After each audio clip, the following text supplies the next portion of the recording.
Hey everybody, welcome into the back room. I'm Andy Ostroy. We have a very interesting guest for you today. She is Barbara Rez, and she worked for Donald Trump as his executive vice president in the construction area for 18 years. And she's got a lot to say, and I'm going to get to her soon. But first, thank you for tuning in. We appreciate you listening, and we'd love to hear your comments. So email us at backroomandy@gmail.com and or post on our social media, and we'll read some feedback next time.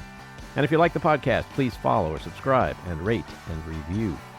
And you'll be notified every time we post a new episode. So here's some feedback we received this week. On our conversation with filmmaker Tom Zimney, Leslie J. writes, I was so pleased with myself that I canceled Netflix months ago. After listening to your Tom Zimney interview, I had to sign back up so I could watch Sly. On our conversation with Alan Zweibel, Alan Devins writes, an absolutely charming hour.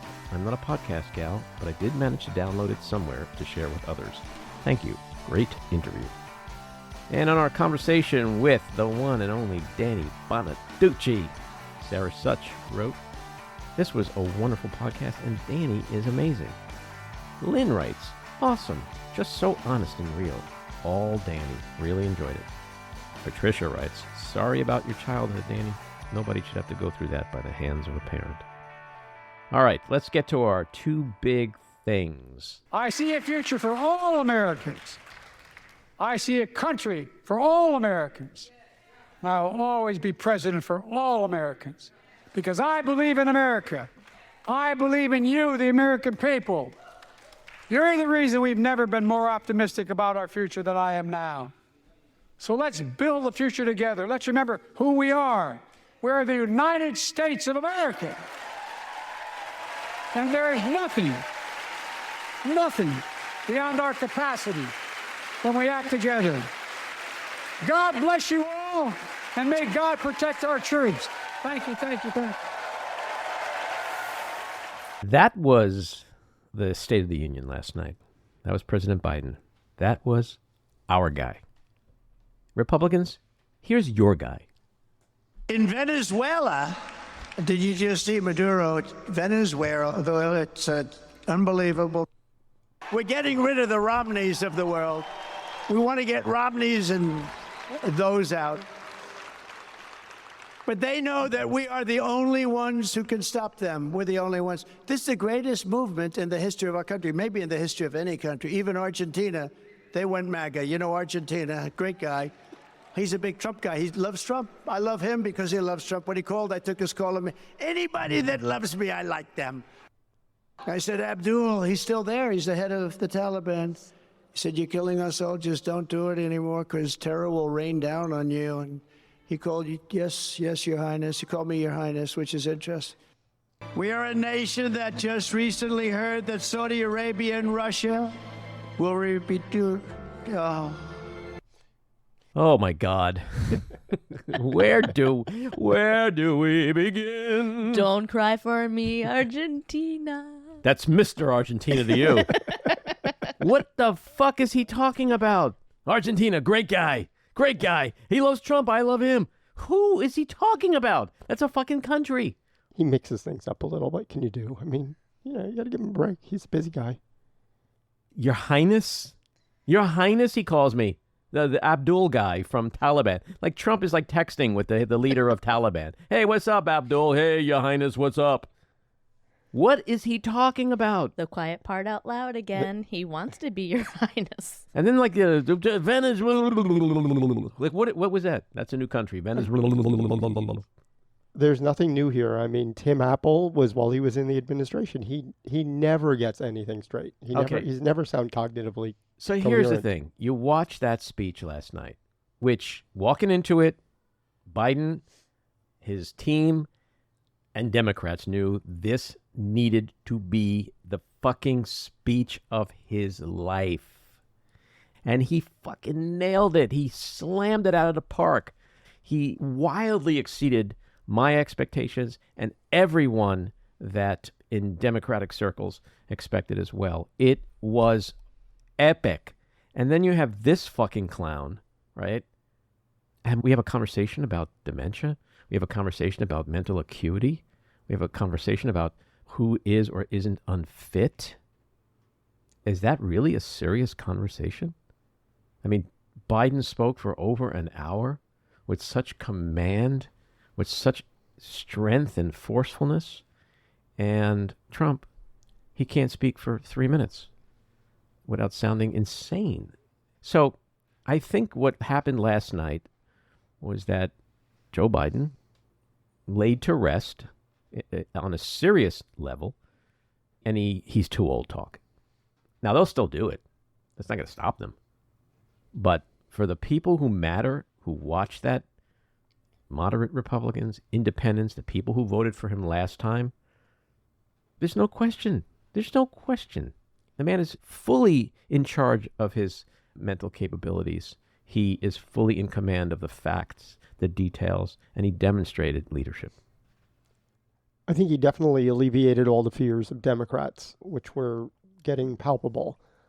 You know, obviously it doesn't make any difference to his base, and it probably helped with independence, but it remains to be seen because the swing states are all that really matters. And whether this works in Michigan, Wisconsin, Arizona, and Georgia is all that matters. Yeah, well, it's a math problem. And I've said this before, and I'll say it again. Joe Biden needs to keep the people on the right and in the middle who voted for him last time. And there's been nothing in terms of elections to date that would indicate that he has a problem. That's number one. But number two, there's nothing to indicate that the people who chose him over the maniac for that reason, not because they love Biden, they voted for Biden because they could not vote for a sociopath. The majority of those people, the overwhelming majority of those people, I just don't see them leaving Biden. I think the fundamental problem is that for Biden, he has to win the popular vote by between 5 and 6 percentage points because of the Electoral College. And that is where we run into problems because, yes, I agree with you that those people aren't going to be voting for Trump. But when you look at the No Labels Party and you look at RFK Jr., you're going to see on those swing states, those people are on the ballot, and all it needs to do is break the coalition a little bit, and that's it. Yeah, well, the question with those two examples, which are good examples, is who will they take votes away from? It may just end up being a wash. There's probably just as many Democrats who like Bobby as Republicans. Bobby is a mixed bag, I agree, but if the No Labels Party gets someone like Cornel West on Georgia and Arizona and Michigan, that takes almost exclusively from Biden from every poll. But I think the key here is that we have 8 months left. The economy is on fire. We saw last night Joe Biden addressing the immigration issue in a way that kind of pissed off some Democrats. He used the word illegal. So he's look, politics is a dirty game, and he's going to have to throw around some terms and rhetoric that is going to satisfy certain people. People who are concerned about the Israeli situation in Gaza and Palestinians. All these are complicated situations, but unfortunately, there's a dumbing down in this country of all the important issues, and sometimes you just have to speak in bumper sticker language that resonates. And so when he used the word illegal, while it pissed off Democrats, perhaps to the people who matter, they like hearing that. They like knowing that he understands that it's a problem. He did the same thing with Israel, calling for a ceasefire, calling for a two-state solution, talking about building infrastructure outside of Gaza to get a significant increase in humanitarian aid into the country. So between now and November, whether it's him constantly demonstrating that he is not too old, between the Israeli situation likely going to be remedied on some level, okay? Immigration, he took control of that last night. He bitch slapped them on that. He made them look foolish, like they are the ones that are raising the flag about the crisis, but willfully doing nothing about it because their master, Donald Trump, told them not to, because it's for political reasons. Well, you bring up a bunch of good points, and I think that anybody who is watching about his acuity, to your point, when he went off script, and his script was good, and when he went off script, he was even better. Oh, totally. And everybody was waiting to see how he was going to handle the Marjorie Taylor Greens, and he was, and that's how you know that he still has his shit together because he was strong. And we live in upstate New York. It's been raining and miserable. And today the sun is shining. I feel like a different person. Yeah.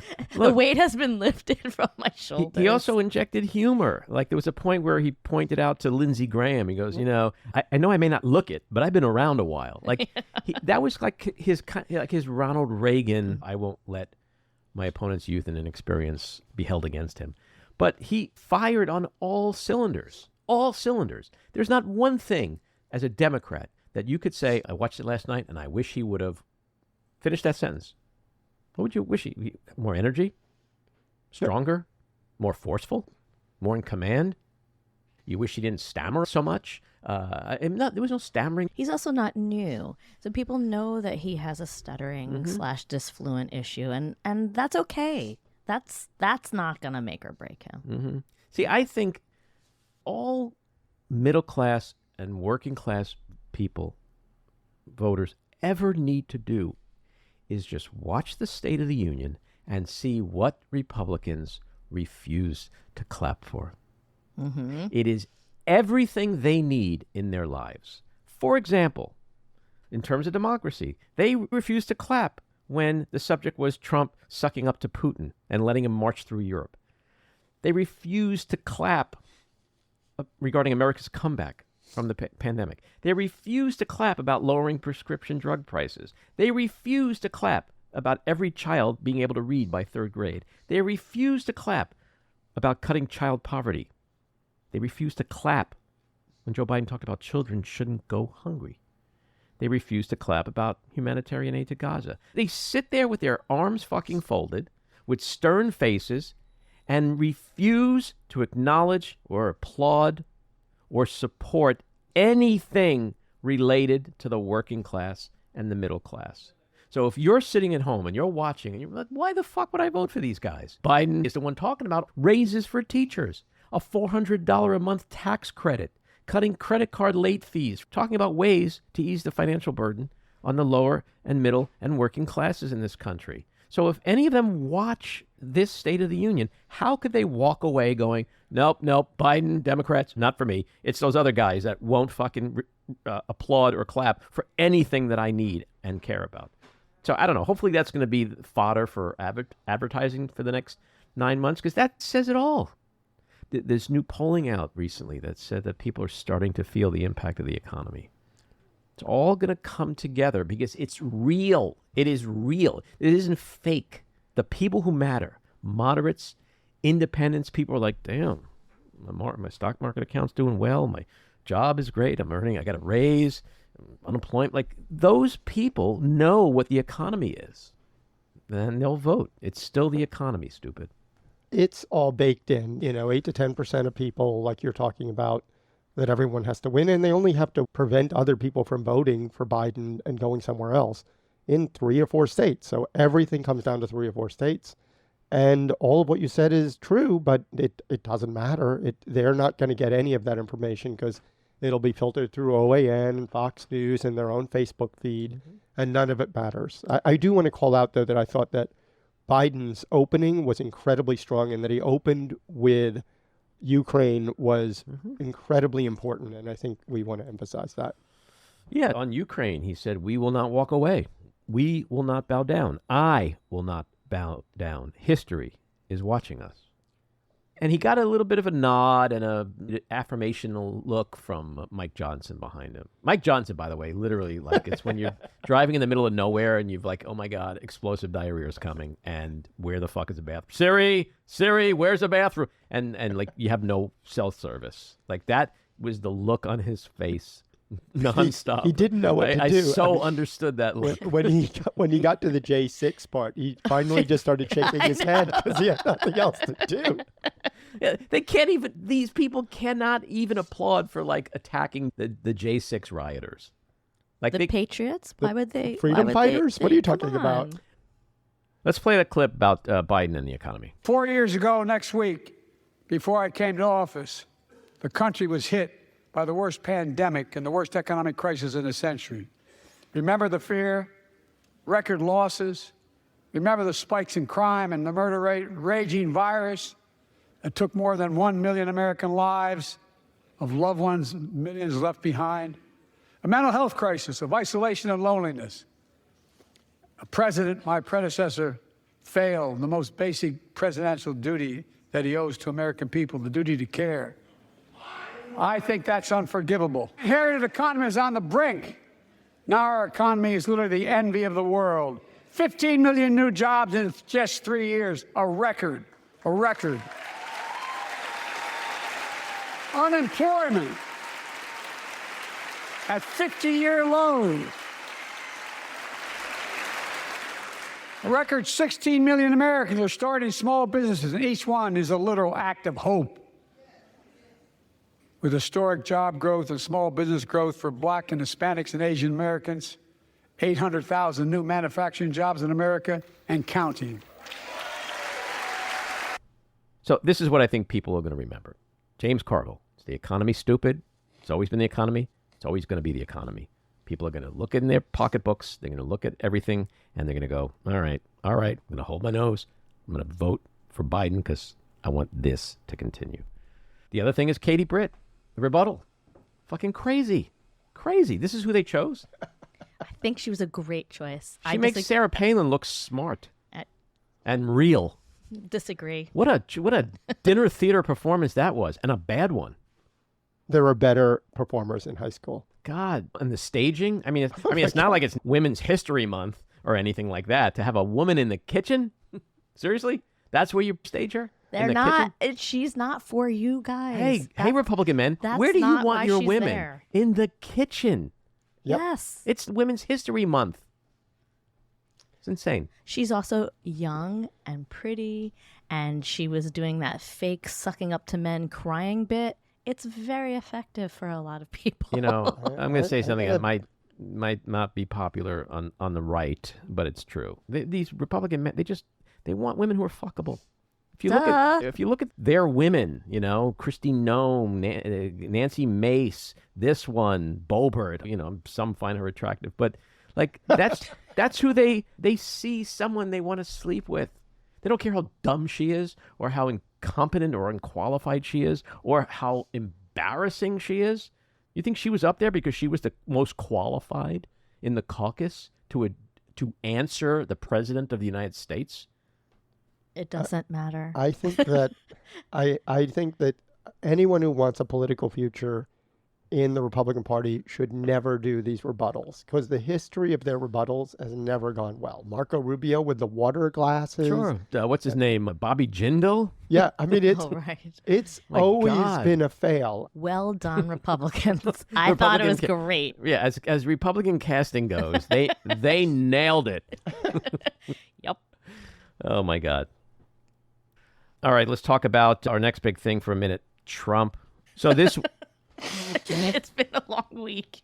So this week, the Supreme Court gave Donald Trump a win with the 14th Amendment Colorado case. And of course, it's a great court. It's a great court. Absolutely great court. Totally fair. We'll see if he says that when they rule against him on immunity. Then it'll be a rigged court. Unfair.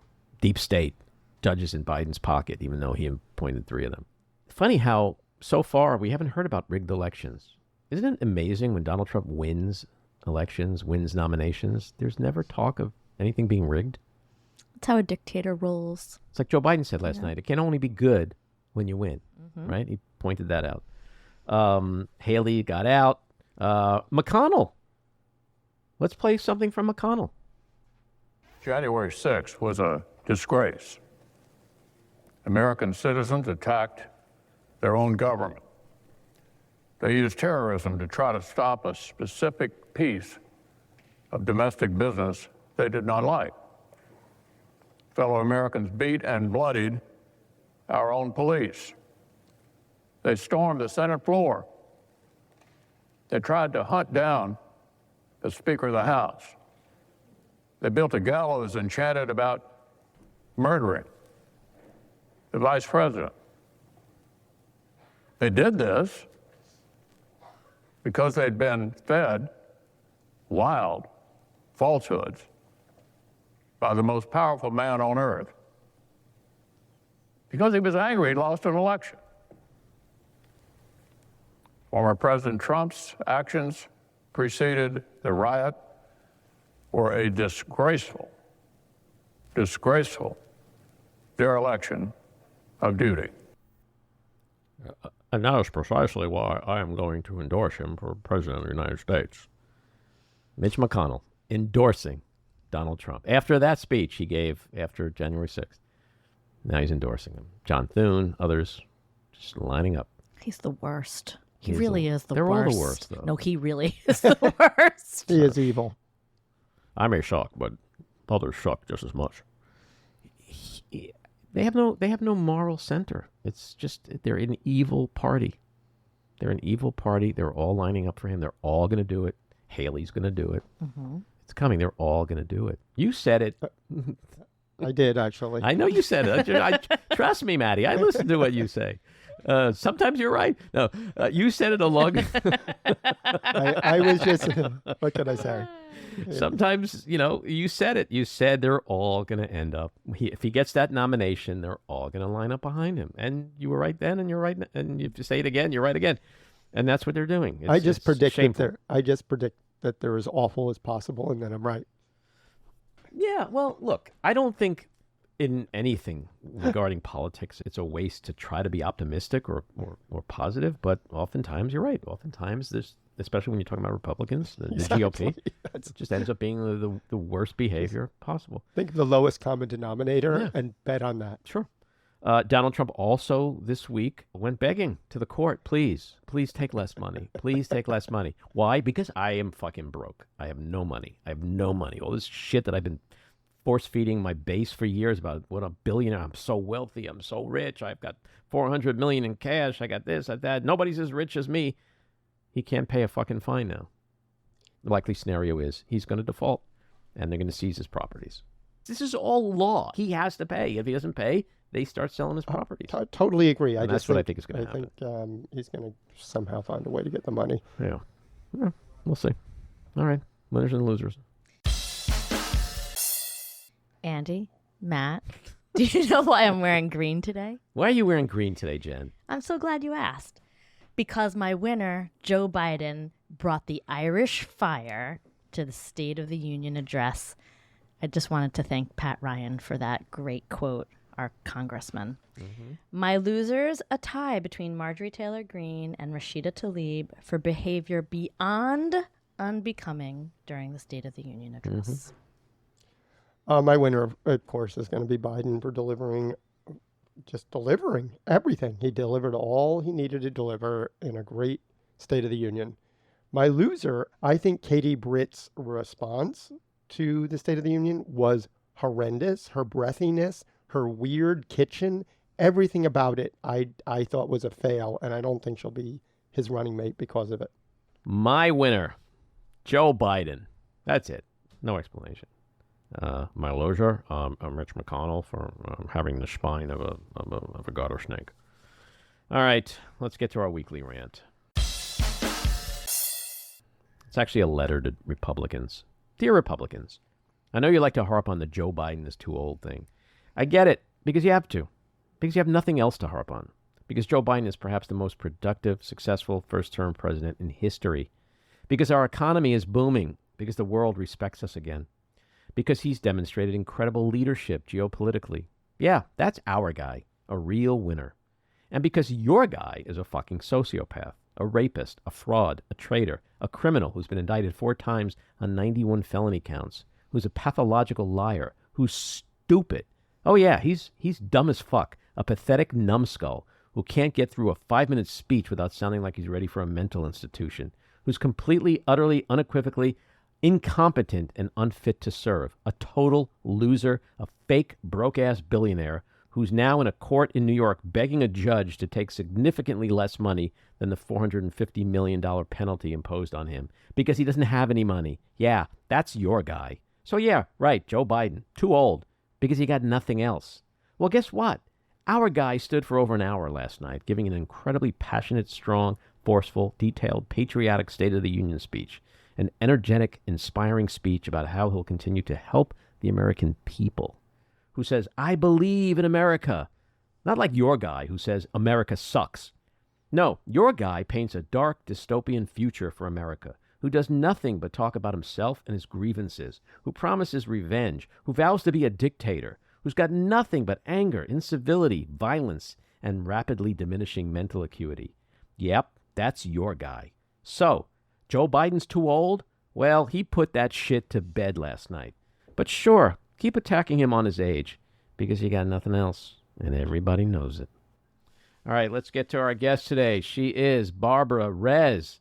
She's an attorney, author, engineer, and 40-plus year veteran of the construction and real estate development industries. Barbara was an executive vice president in charge of construction at the Trump Organization and has spoken out publicly against her former boss, Donald Trump, particularly about his treatment of women. In October 2020, Rez released her memoir, Tower of Lies, What My 18 Years of Working with Donald Trump Reveals About Him. Barbara, welcome into the back room. Thank you. So I'm very excited to talk with you today because at 18 years working for Trump probably puts you as the person who's worked and knows Trump the best of all the people out there who talk about him, correct? Well, in terms of writing books and stuff. Yeah. So, I mean, you go back a long time with him, so I'm really interested to have you share some insights. But I want to start off with the fact that you, in 2007, went and got a law degree. Yes. After working a long time in the construction and real estate business. Yeah, I'll tell you how that came about real quickly. I always wanted to be a lawyer. But when I was a kid, when I went to college and I studied engineering, my boyfriend at the time went to law school. It was not economically feasible for me in any possible way. So it just went on and worked and got just construction, did my thing.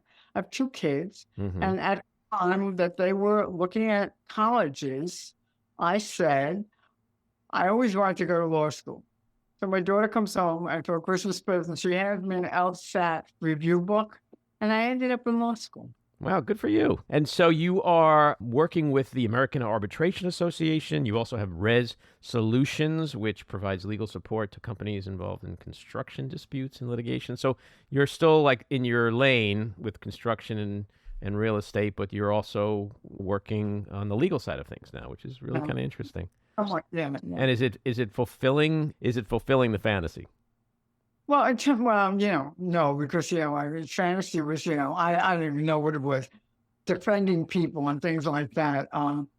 But for most people, you go to law school and then you go and you specialize in something. I mean, wherever the job is, and, Right. and the same thing over and over.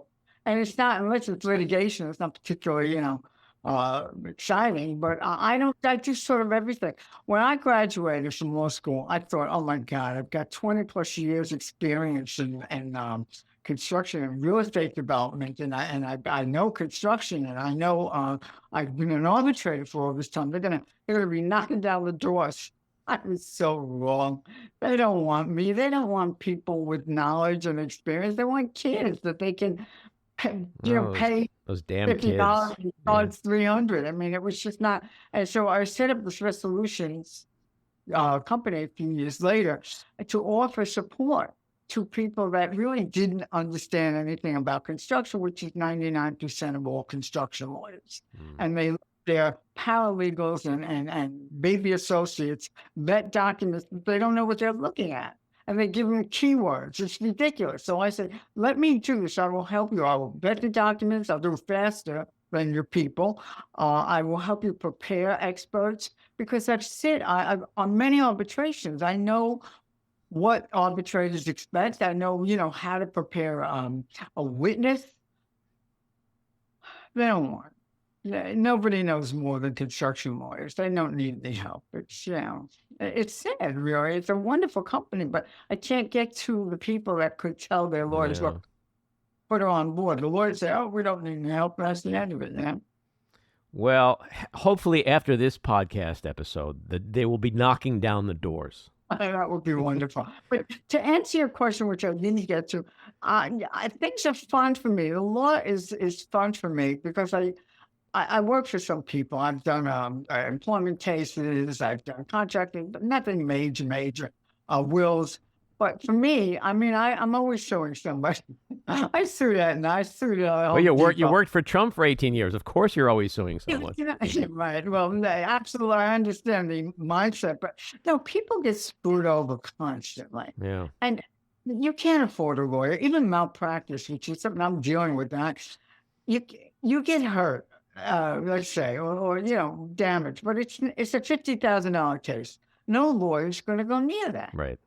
Right. Because, an expert's going to cost you 10 depositions, all this stuff. You've got to make at least a certain amount of money to recoup your money, and there's always a chance. It's hard to fight that. That's another thing. People think, oh, these poor doctors, insurance companies, they'll spend $1 million not to give you 10,000. Yeah. So, Well, I mean, good for you for at least reinvention. I'm a big believer in that. I'm also a big believer in if you have something that you've had some ambition for, even if you do it at a later stage in life, before you meet your maker, you can get to live out your dream a little bit. Not a lot of people get to do that. So kudos to you for doing that. well, that's I mentioned that my singing. That's something I Well, yeah, I want to always. ask you about that because before we started and got on the air, you had told me you were a singer. Tell me about that.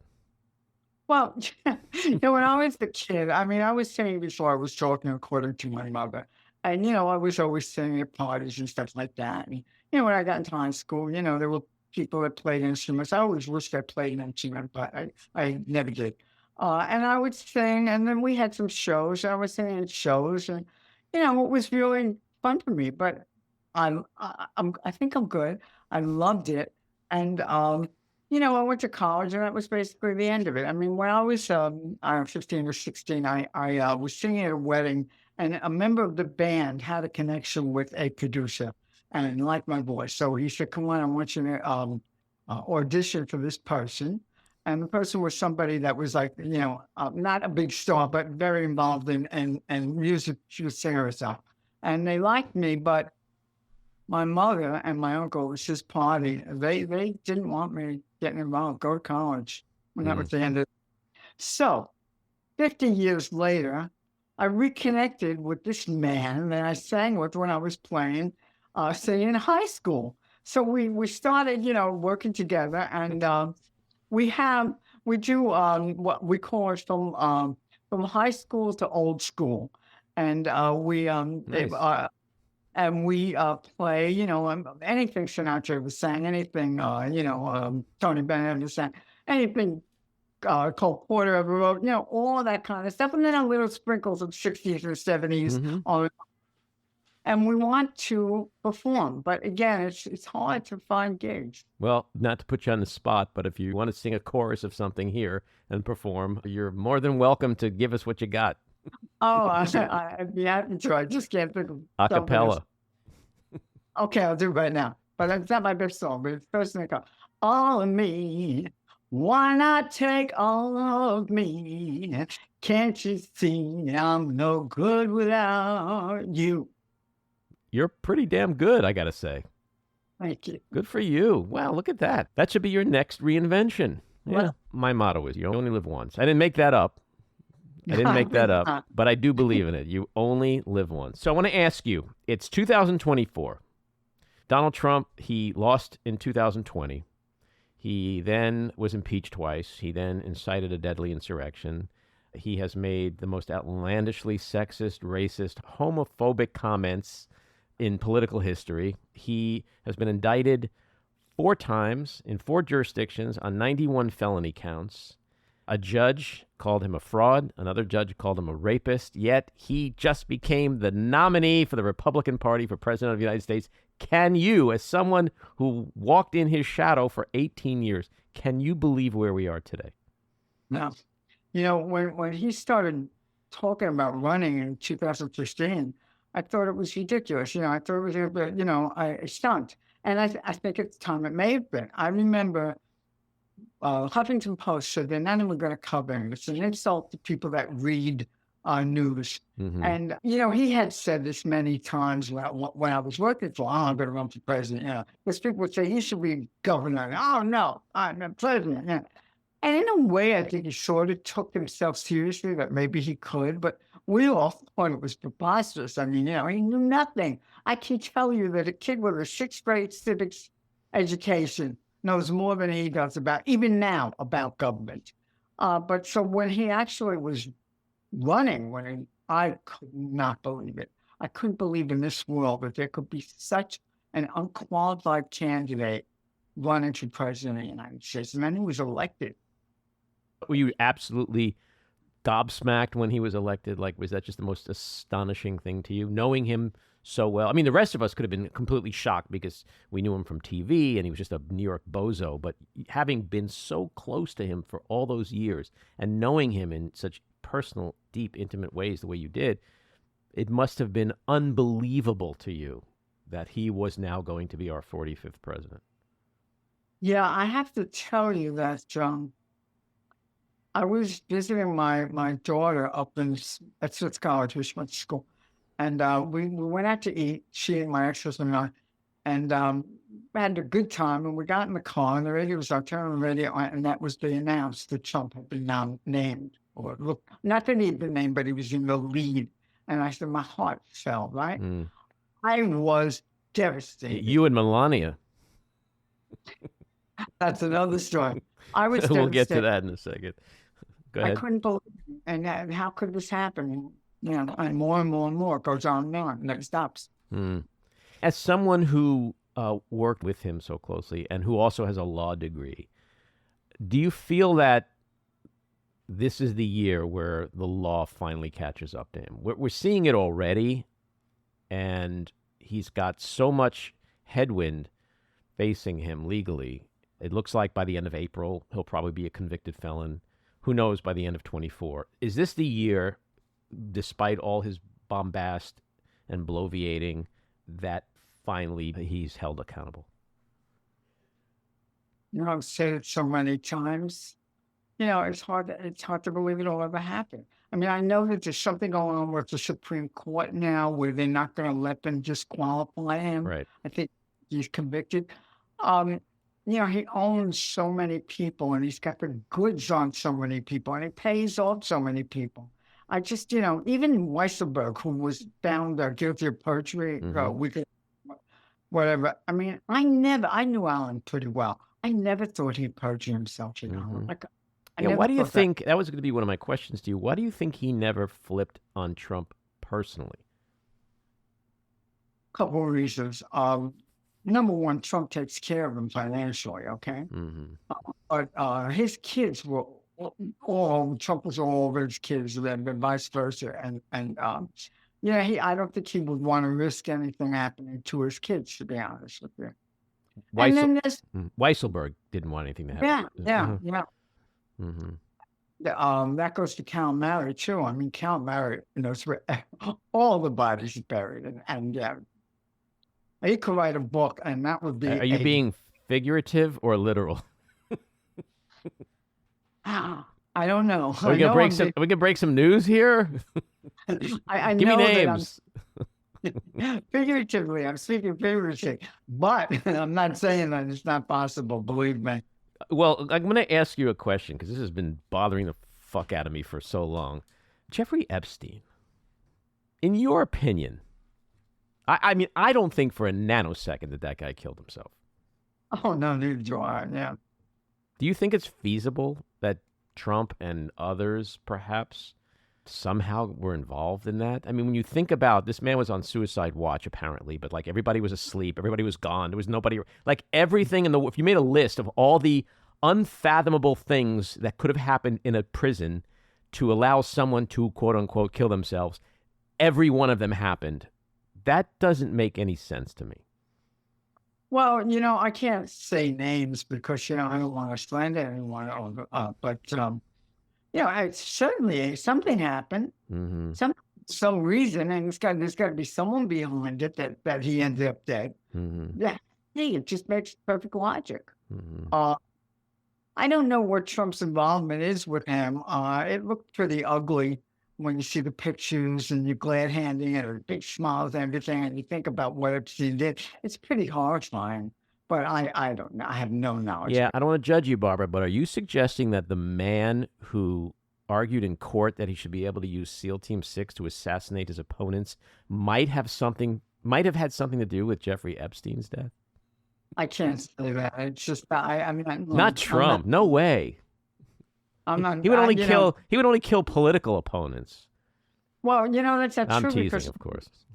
when you think about it, I mean, the one conspiracy theory I have going that mobs Trump, and it is purely speculation, is what's going on with Alec Baldwin. No. What do you why mean? Well, he's like, he's being charged with murder and stuff. He didn't do anything. He picked up a gun. He thought it was safe, and he shot someone. But how does that connect to Trump? Well, only because for many, many, many years, Alec Baldwin totally ridiculed him. Oh, interesting.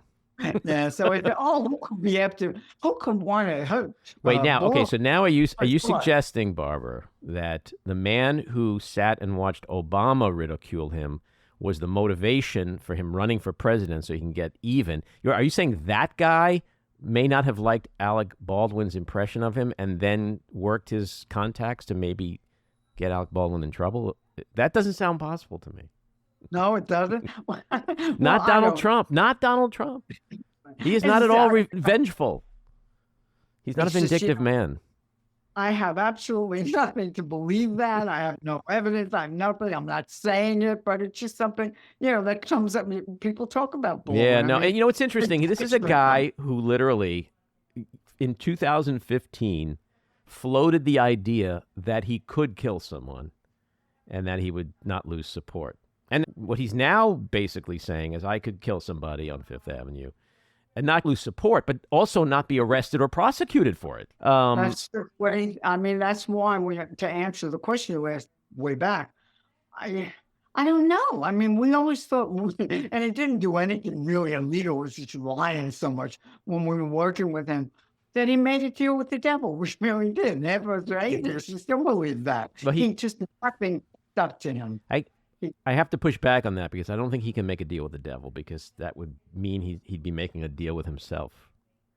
Well, maybe there's more than maybe one the devil. Devil's dad, like Darth Vader or something. Maybe there's like a Darth Vader involved. Yeah. So speaking of him owning people and paying people off or having the goods, when you see people in politics like Lindsey Graham and Mitch McConnell or Ted Cruz or Tim Scott, when you watch the fealty, the pathetic, cowardly fealty, do you sit there and go, he's got something on them? Because that's the only explanation I could see. 100%. And, and my theory, and again, it's a theory and it's only an opinion. I have absolutely no proof of any of this, but there are ways that Trump gets his loyalty. Because I saw it being done when I was working for him, but they weren't like, illegal kind of ways. But, promising jobs. People want him. People want to be near him. People want to be part of his life. So he's done that. Finding out information about people, what cow or apple or the stuff with or whatever.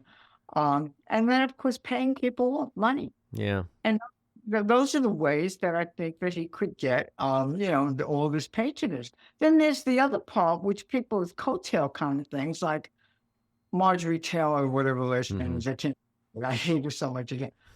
She, Trump was this, Trump was that, because she's hoping to get into that, that base that he has. Sure. And that's another thing. Yeah, people will do that. Well, she's a great example. You take someone like Marjorie Taylor Greene, who just a couple of years ago would be lucky if she'd get a job at Hooters as a waitress, is now within at least, 30, 40, 50% of the country, like a legit candidate for vice president.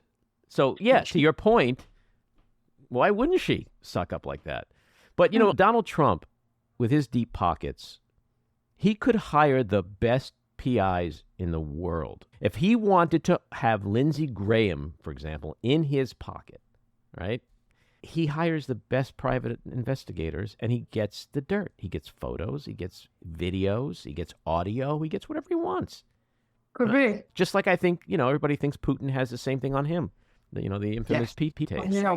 Going back to 2015, they love to say, because the minute that Obama insulted him, he decided to run for president.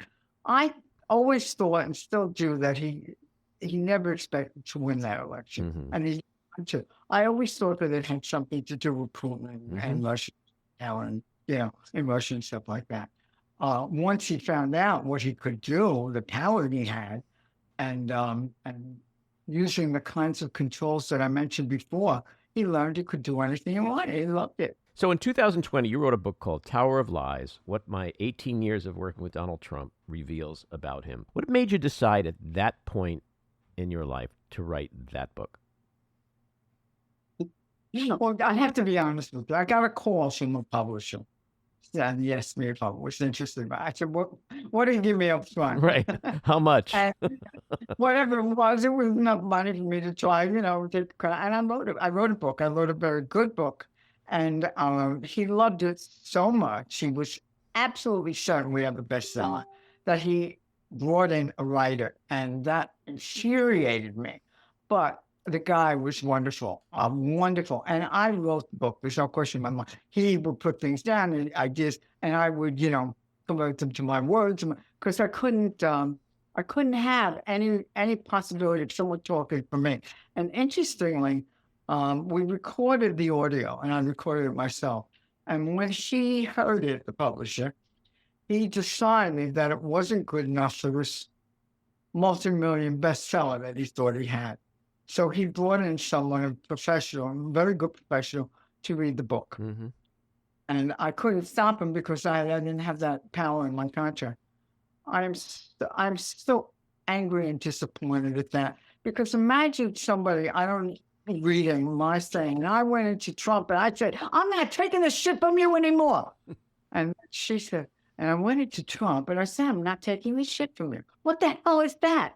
Right. That's not my story. That's not my voice. Look, you bravely put the story out there, and I think a lot of people appreciated that, because the more other people can learn about him and understand him, perhaps the less they might be inclined to support him and vote for him. Let me just say one thing about the book. Once I knew that it was going to be published, because I thought it was a lock, I had tried to find publishers. I wrote another book before that. And, they weren't interested in me. I didn't win applause, and I wasn't a celebrity. And I thought, okay, in 2016, I approached the Clinton campaign. So I had a friend who was very big in it. And I met with someone high up in the campaign. We talked about the racist stuff, because, I had really racist stuff. And they decided not to pursue it. And this is my chance. This is my chance. And stupid publisher, terrified that Trump would sue. He can sue me. Please sue me. Please sue me. People buy my book. But it was an opportunity for me to present it on all facets. It wasn't going after, it wasn't a hatchet. I presented what he was like when I started working for him. He bought me a mint coat because someone was selling it. And he said, do you want that? And he said, okay, I'll buy it. It changed. And the importance of my book is that it actually shows what happened between Trump being the kid of a Brooklyn developer and Trump being this big shot celebrity. Well, you say I think you say in the book that it's not hard to look at the trajectory of his entire life and spot an unmistakable pattern. The bigger he got as a name, the smaller he got as a person. That's pretty profound, by the way, and true, Let's talk about his racism for a second. You also say in the book that, quote, his bigotry and bias control Donald's view of the world. You gave some examples, like when he saw you with a black construction worker, he said to you, quote, get him off there right now and don't ever let that happen again. I don't want people to think that Trump Tower is being built by black people. He got angry when you brought a young black job applicant into the lobby of another building, and he said, quote, Barbara, I don't want black kids sitting in the lobby where people come to buy $1 million apartments. He hired a German residential manager, believing that his heritage made him, quote, especially clean and orderly. And then he joked in front of Jewish executives that, quote, this guy still reminisces about the ovens, so you guys better watch out for him. Okay, so yeah, Holocaust jokes are always very funny. We see what he's done recently, with The black people love my mugshot. They love me because I'm a criminal. I I can't see saw that. anybody, but I could see the black. I can't believe it. But this goes back to the 80s when he took out that full-page ad about the Central Park Five. And now, knowing that they've all been exonerated, he still has yet to apologize for any of that. So he was, in your opinion, working for him all those years. He's a pretty blatant, shameless racist, is he not? Yeah, I got to tell you about, because people criticize, how could you work for me? You don't know any better. You didn't live, you weren't a woman in construction at that period in time. You didn't know what construction, I mean, everybody, there was racism in the industry, clearly. Starting out, there were no black workers. By the time I was really involved, we had some more, and there were, people picking job sites and stuff. So, that changed. And, so how could you work for him? Well, I could work for anyone. They were all, but none of his racist bullshit hadn't shut down my job. Mm-hmm. None.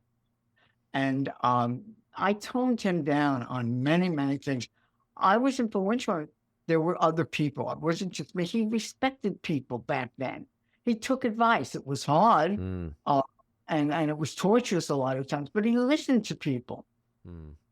Did you ever hear him use the N-word? I don't think so, but I can't say. I mean, it's possible, but I can't say really. But don't remember, the N-word was not the N-word back then.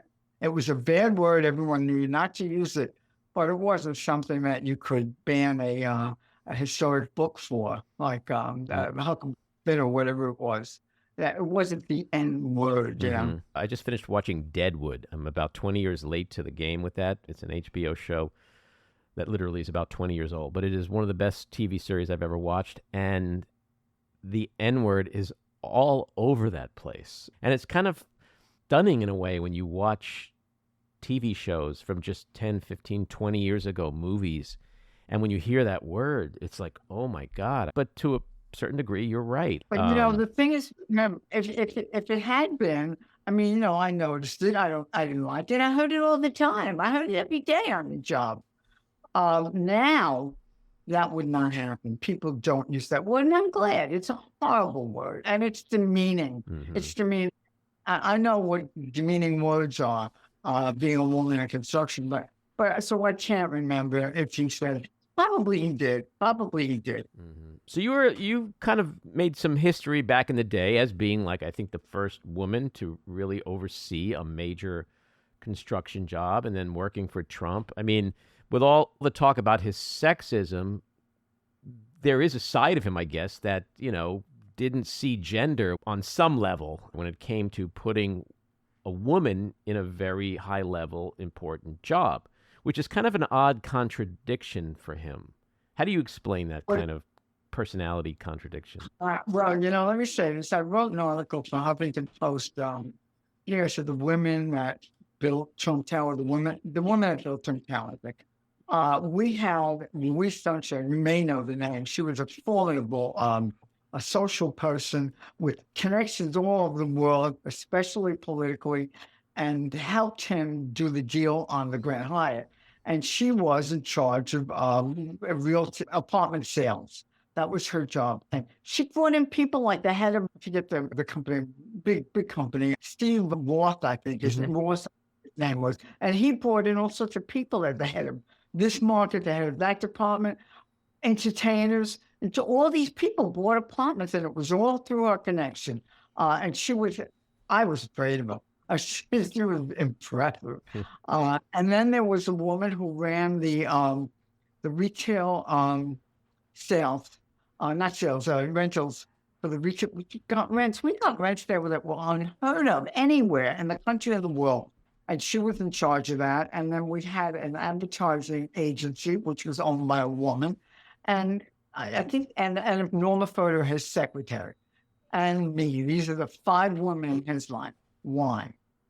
Because he knew that he was better than them, and they would never threaten him. And he knew that they would work harder than any man because they had to prove themselves over and over again. And he knew, for the most part, it got them cheaper. So that's so interesting, because what you're basically saying is that his interest and support of women in the workplace, it's just layered with sexism at its root. Yes. Hey, he said to me, and I don't know, this probably didn't get into the second book because it has really nothing, people need to know about Trump this way, but it's in my first book. When he hired me, he said, men are better than women. But a woman, this is an exact quote, a good woman is better than 10 good men. And he believed that. And he wanted the most forceful. I mean, there was no wimps that worked for him. Women, we were strong women, and we didn't take shit from anybody, especially me in construction. And he loved that because he knew I would always be inferior to him. And I'll tell you when this really clicked with me, it was so funny. When he sat with Nancy Pelosi, and she was not going to let him make his State of the Union. And I said, this is the first time he ever had a woman that could him. Oh, she was his nemesis. I mean, to this day, the image of her walking out of the White House with that coat and the sunglasses, like that fuck you Trump moment, it was beautiful. It was beautiful because we needed that. And here we were. It's hard for me to hear all this ageism talk about Biden because it should not be about someone's age. It should be about how fit they are and capable they are. And we saw in those moments, whether it was the hand clapping moment at his address or the coming out of the White House after schooling him in the meeting they had, which was televised, to ripping up his speech at was my favorite part. In those moments, here we were collectively banking on this 80-year-old woman to be the buffer between us and this monster. And she did a hell of a job doing that. She was amazing. She was an amazing speaker, but again, she's a woman. She'll never get the credit that she did that. I mean, I do a lot. I used to do a lot of speaking. I think writing my book could tell people think I'm too controversial, but talking to women that were involved in construction and giving them the support they need because it's, it's unbelievable. I love talking about this, but I will say that in terms of trades, they say we're in breaking glass ceiling. First of all, the highest percentage of engineers graduating from engineering school was in 2020 or so, and that number was 20%, and it's right around that. It hasn't increased. They say that 10% of the people on construction are women, but what are they? Most of them are, or not most of them, but they're insurance people, they're secretaries, they're accountants. 6% are really involved in construction. But the most telling thing, I think, is that 4%, and this has not changed in 40 years, 4% of the trades, electricians, plumbers, whatever, are female. And there's this myth that women don't want to do. Well, I'll spend the whole time talking about that. But that is my quest. And what I want to do, I'm trying to get, some a funding or something to do, is go to high schools, especially in underprivileged areas, and teach this girl, you can make big money, baby. And you can, but you know what the best thing about working in construction is? You work on a building and, 20 years later, you're in the car with your kids and you say, I helped build that. And there's very, very few professions where you can say something like that. It's a very rewarding. And you have the ability to point out some really incredible buildings. Well, I have my name on a building. That's the best thing in the world. Which one is that? It's 667 Madison Avenue. It's Hearts. It's owned by Hearts. And when the owner built it, he put my name, the architect's name, and his, the guy that was working on running the project for Hearts Mountain, cornerstone.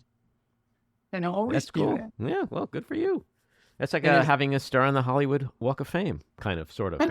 The real estate version. But on the other hand, no one will pee on it. maybe a very big dog, perhaps. Yeah. So if you watch footage of people at a Trump rally and they're asked, why do you love Trump? Almost all the time they say, well, he's just like us. He's one of us. Right. Yet in your book, you say, quote, he can't stand the working class. The working people who make up his political base. Quote, he is well aware of the public relations benefit of being liked by the common man, and he exploited it. Absolutely. He hates these people, doesn't he? He'd go around the job site, glad handing, almost like remember Mayor Koch, how am I doing? But this was constant. What do you think? How am I doing? How do you like the building? And these people say, oh, he likes this. He loves this, right? Every construction project has what they call a topping out party. When you reach the top, your last piece of steel, your last floor of concrete, whatever, have a big party. And we had the biggest in the world with, releasing balloons, and the mayor and the governor were there. And, we had caviar, whatever the hell. Trump said, I said something to him with, there's a lot of workers. She said, workers? What do you think? They're not coming to the party. I said, what the hell do you think a topping out party is? It celebrates the workers. Right. It's like on a movie, having a cast and crew party, but not wanting to invite the crew. Right. Yeah. So he said, okay, we'll have the foreman of the, and I'm sitting there with the construction manager, and they're looking at him like, I'm saying, no. And people say, oh, you're bragging about, listen, I was able to control him to a slight extent, okay? I said, you must have the workers at that party. It was like 700 people. Does it drive you crazy when you hear the MAGA crowd say that he's one of us, that he... It doesn't, because he really is one of them when it comes to certain things. Donald made it possible to be a racist again, to be you could go out on the street and you could talk about N-word people, and you could talk about women and call them C-words and stuff like that, because it's okay. The president does this. I hate those people, and I don't want to hate anything. Anyone that supports him now, to me, it's just, and you know who supports him? Racists and people like that, stupid people, God people, but rich people. I don't care what. No, it's just not going to help me. If I need an abortion, I'll fly to Italy. Are you saying rich people have no morals, Barbara? Saying rich people put their money. All they care about is money and taxes. For many of them, yeah. And what does Trump do? Well, Trump lowers their taxes to begin with. They're not paying anything anyway. Trump takes the normal, I don't know what it was, 32% of tax that goes on to corporations and brought it down to 13%. And he got away with it. But the biggest thing is regulations. He lessened the regulations on things like the water supply, on things like chicken that we put on our table. Took away a lot of the power of the agencies that do the regulations. And rich people love that, because that means that their companies will make more money, and so a few people die. Yeah? And that's just other base. You're talking about a guy who calls heroic dead soldiers suckers and losers. So the people who die from bad chicken, I don't think keep him up at night, And, going back to the construction, I mean, why would anyone do this, he used to say.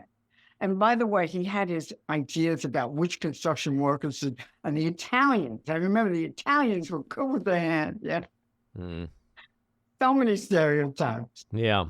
What kind of boss is he? Is he generous? Does he give praise? Does he just screw you like he screws everybody else? Is he mean, nasty?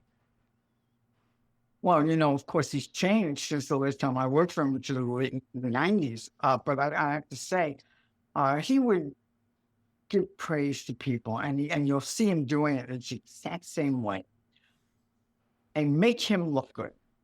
I have the best people. If you are brilliant, wonderful, whatever, and you work for me, that makes me brilliant squared. You know what I'm saying? And that's why he did it. And he always did that. He would pull out someone and say, even people that weren't so, isn't she great? Or he's a great. But then when he fires them and gets rid, or they quit, they become the biggest morons he ever met. They're stupid and incapable. And I would watch this and I'd go, doesn't he understand that that's a reflection on him and his leadership?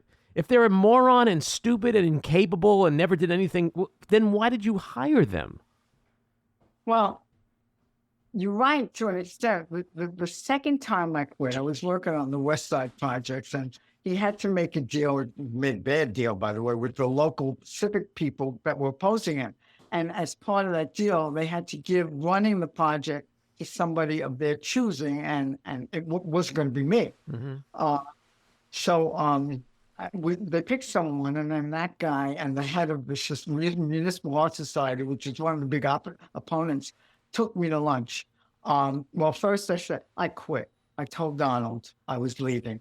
And, I didn't make it like, of course, I was upset, but it was just not a brilliant decision, to be honest with you. But my son at the time was having some medical problems. And I mentioned that, and he said, of course, that's why you're quitting. And that was his reason for me. But meanwhile, these other two people, they took me to lunch and they begged me to stay. They did not want to go see Trump. They want, but I ended up leaving. And where was I going with this? Oh, he didn't want people to think I quit, because that would be a reflection on him. It would be someone in a big position that he built up so much he couldn't call me an idiot. And he didn't want that to happen. He didn't want people looking out on him. And that's why when people do walk out on him, he immediately calls them idiots. He means them. And, he gets away with it. Who's going to ask him, Well, Trump, didn't you say 3 months ago, this is like the smartest person you ever met? You're an ass reporter. Get him out of here. Right, of course. Right. So obviously he's in a lot of trouble. There's obviously evidence of massive criminality, fraud, all of that. Overvaluing, undervaluing. By the way, it's kind of funny when he tries to defend himself by saying, I undervalued things. Well, that's still a crime, right? If you undervalue things on a financial document, it's still a crime. Did you have any sense of any of that in your 18 years with him and his sons and Weisselberg? I mean, I understand that the accounting and the finance and all that corner office stuff isn't exactly the construction wheelhouse that you were in, but was there any sense of that behavior? Because it was so rampant, obviously. Yeah, I mean, it goes back to the lying. Let me just say one thing about Weisselberg. When I worked on Trump Tower, Weisselberg was in Brooklyn. He was like, he sent out the bills, he collected the money. When he came to Trump Tower, he became an executive vice president. He did the same thing. They had, first of all, several in-house people that handled finance and this, that. And then, of course, they had tons of outside accountants. You see them turn up. But what he used to do is he used to say something that was outrageous and then say it enough times that people would believe it. So when it came to valuing the apartments, he'd just lie and say, I sold so many apartments and I sold them for this much money. And it was all lies. And, so that kind of thing became what's this one? Ivana, who I was somewhat close to, was an Olympic skier. In her dream, she was an Olympic groupie. But everyone believed she was an Olympic skier because he said it so many times and we won't believe him. And, starting out, I believed almost everything he told me. Why wouldn't I? Well, you're right. He's a pathological liar, and we've seen that. Do you think he's afraid now? Does he feel fear? I've been thinking about that for a long time since these lawsuits and indictments have come up. I don't think so. I mean, just a knee check, even though, like I said, I've been thinking about it. I don't think so. I think he's angry. I don't think he's afraid. Do you think he believes this myth about him being Teflon and he just thinks this is all going to go? I mean, I don't know why he would think that, because he now has to come up with almost $600 million between now and the end of the month. So it would be, unless he is just absolutely certifiably insane and delusional, he has to have some sense that he's in some deep shit and it might get even deeper. Or does he think somehow this is just all the Supreme Court, Kavanaugh, they're all going to protect him, everybody's going to protect him, and it's all going to be fine? Yes. He does not believe that he's above everything. He totally believes it. He doesn't think that he's Teflon, that's a myth and he's going to protect that myth. He believes that. He really thinks nothing is ever going to get to him. And that's why I say, we make back with the devil. And it's happening. That's the goddamn thing about it. Every time you say, they're going to get him now. They don't. I mean, for crying out loud. The first impeachment, it was ridiculous. Yeah. He said to the guy from Ukraine that, we'll make a deal with it. And it's there. It's in that. It's on the record. And he gets away with that shit. And then January 6th, I mean, it's just... unreal. I mean, Mitch McConnell, after the whole thing, says, he's very guilty and he caused everything, but it's legal. He's not impeachable. Of course, he changed his tune, right? They all changed their tune. when it comes to me, the funniest thing, the most compelling thing is when he tells the it was Secretary of State of Georgia that fined him the $12,000 or whatever it was. They have him. They have him right here. I think he's going to get convicted on that because they have him. You know, you've seen him all those years in a private enterprise spewing his nonsense in the court of public opinion. For the first time in his life, in a major way, he's being held accountable in the court of law. And the dominoes have already started to fall. And I think they're going to continue to fall. I don't know if that's going to change his behavior. Like, I'm curious to know, like, you know, at the end of this month when he's supposed to pony up the money, is he just going to say, no, I'm not doing it? He's going to say no. Yeah. And then it's going to be up to the court to seize the property. They got to go after him. Yeah, and then he'll make that a whole big war on Trump thing. And he'll have a million lawyers dragging it out, so he'll be dead before any of these cases come to court. His heirs have to worry about that. But, you know, you got to go back to when Trump was working for his father in Trump Village, whatever the name of the place was. They absolutely didn't let any black people rent apartments. Mm-hmm. And whoever went after him, whatever entity, had the proof. They had the proof. They had witnesses. They had people that had been sent in there. Yeah, you know, he settled that case. Equal resume, so to speak. One was black, one was white. The white got the apartment black. They had him cold-handed, and they made a deal. Mm-hmm. He paid a fine. He agreed to let them look at his books for 2 years, but there was no admission of guilt. They did not take any responsibility. And you know why? I mean, one of the big reasons, Roy Cohn. And Roy Cohn taught Trump something when he was very young. He should never, ever, ever admit to anything and apologize. And you show me, he apologized to me once, so that's another story. And people wouldn't believe it, so it doesn't matter. But he lives that way. He never takes responsibility for anything. What's the dynamic, in your opinion, with him and Melania and the kids and his dad? Like, is his dad the reason why Trump is so fucked up? Is Donald the reason why his kids are so fucked up? Like, is it just like a generational, like just awful, narcissistic, brutally abusive parenting? Is that all this is? Well, and to an extent it is. I mean, I knew his father pretty well. He hated me. And he was so angry at Donald for hiring me and put me in charge. It took so long to get over that. But I watched Donald and his father together. And I saw where, you know, the father had to sort of like pull back, and Donald was standing him with kid gloves. And, you know, one time he was so bad to me, and I went in jar and said, you got to get shred off my back. You got to just I can't take it anymore, Don. He said something to me, not these exact words, but suck it up, baby. I have to take him, and you do too. And then eventually, you know, he was fine. But yes, look at what the father did to what's his name? What's your name? Look at what he did.